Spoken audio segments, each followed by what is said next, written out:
If We Were Giants, Chapter 18. Get to your stations, Luan cried. The rest of the gang scurried about, scrambling up trees and placing themselves at various positions around the huge puppet. Luan grabbed Kira's hand and pulled her into the forest. They climbed a tree above and behind the giant's head so Kira could peek through the leaves and have a good view of what was happening below. When he found the perfect vantage point, Luan took Kira by the shoulders and slowly lowered her to a seat on a wide branch. He bent over and peered into her eyes. Look, I know this is scary for you. I don't pretend to understand or know why, because you have never told me anything about, before you came here. But I trust you.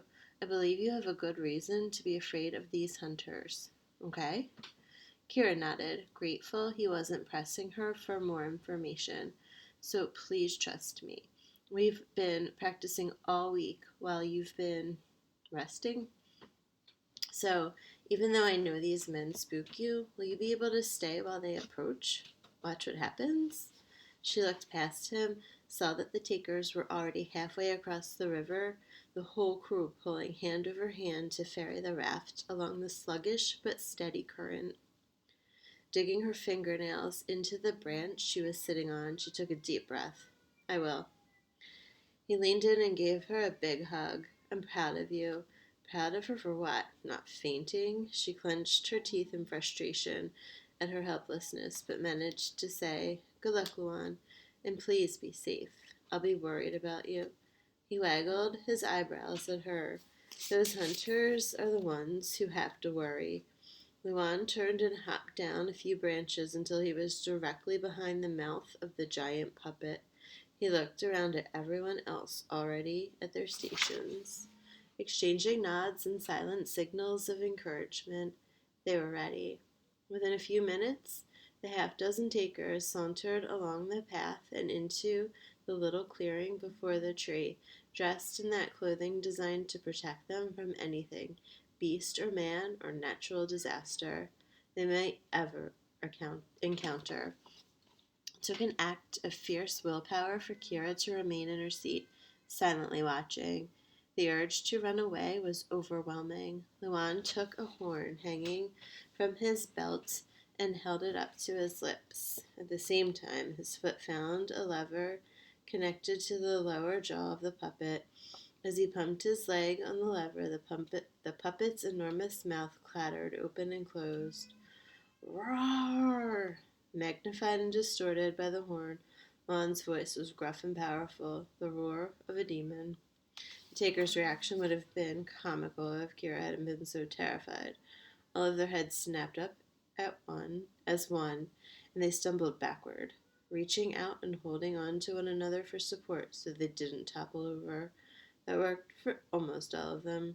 One taker was sent tumbling to land awkwardly on his ample backside. As he scrambled to his feet, that taker and all the others withdrew those long weapons from the coverings that were belted to their waist, flicking them open to expose the slender silver blades. Who goes there? One of the takers called out.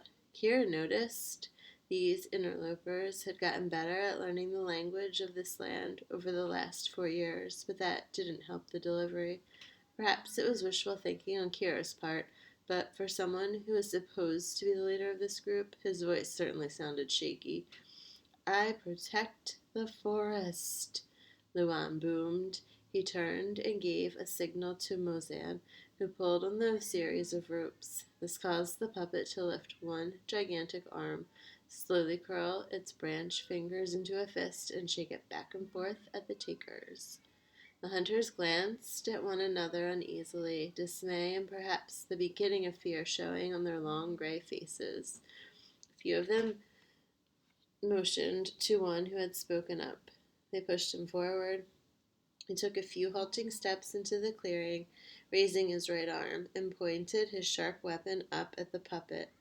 In her memories of that terrible night in the encampment, that weapon had been impossibly long and cruel, but today it looked puny and pathetic in comparison to the great forest giant. Luan signaled to Kahari and Tiha below. They leaped up to grab overhead ropes, let their weight drop them to the ground, and then released the ropes. They jumped up again and again, allowing the ropes to lower them back to the forest floor before letting go. This caused the puppets' enormous log legs, wrapped in cloth, to rise and fall heavily, pounding the dirt with a great thud each time. Kira could feel the tremors as the sound shook the tree she was sitting in. She also noticed that the takers all took a few steps backward. "Leave this place," the one boomed. He worked his foot double time on the lever, making that huge mouth clack, open and closed angrily.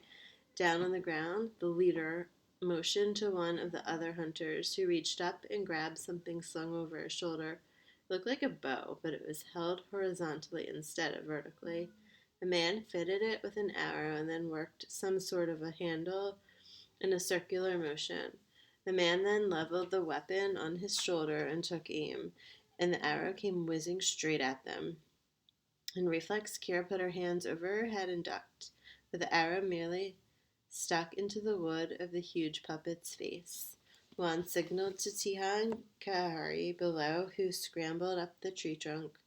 Juan furiously worked at the ropes, and the giant's arm bent backward until it disappeared through the screen of leaves. Carrie and Tiha grabbed a big rock, roughly the size of a half-grown pig, that had been stashed in the crook of a tree branch. They each put both arms under and strained to lift it. While they were doing that, Mozan worked the lever that brought the arm back, farther and farther, and Makina came over to cinch it tight with a length of rope. Kari and Tia set the rock into the puppet's branch fingers. Kira finally figured out what they were doing. The giant's wooden arm had been designed to throw, like a weapon she had heard about in stories from long ago. Catapults. Mozan removed a slender cutting stone from his belt and whacked at the rope, severing it in one blow. The arm exploded forward, ripping through the leaves and launching the big rock into the air. It happened so fast, the takers didn't have time to scatter. The rock sailed across the clearing and smashed down on the foot of the hunter who had shot the arrow. Ah! His howl of pain tore through the forest. The man desperately tried to move, to run away, but his foot was pinned to the earth. He turned his head and spat an unintelligible scream of words at the 5 men cowering in fear behind him. Kira was willing to bet that some of those were curses. Keeping their wide eyes trained on the giant lest he attack again, the takers dashed forward as a group. 3 of them extended their weapons toward the menace in front of them, while 2 others lifted the stone off their fellow hunter. His anguished screams of pain only increased as 2 men put his arms around their shoulders to carry him out. Luan and his friends draw the giant's arm back again. This time they fill the wooden grip with smaller rocks and sticker balls from the thorny brushes. Never return! The catapult arm swooshed forward, and the retreating takers were pelted with a shower of hard, sharp missiles. They cried out in pain and increased their pace, hustling to get back in their ferry. The kids in the tree waited breathlessly, watching from behind the leaves as the hunters made it to the raft, spilling weapons and the injured man clumsily onto the wooden surface. Juan's crew stifled giggles as the man cried out in pain and anger at his hurting mates. It wasn't until the raft had made it to the other side, well out of earshot, that Luan and his friends allowed themselves to cheer and hug and clap one another on the back. "You see," Luan looked up at Kira, beaming, "I don't think we have to worry about seeing those takers around here ever again."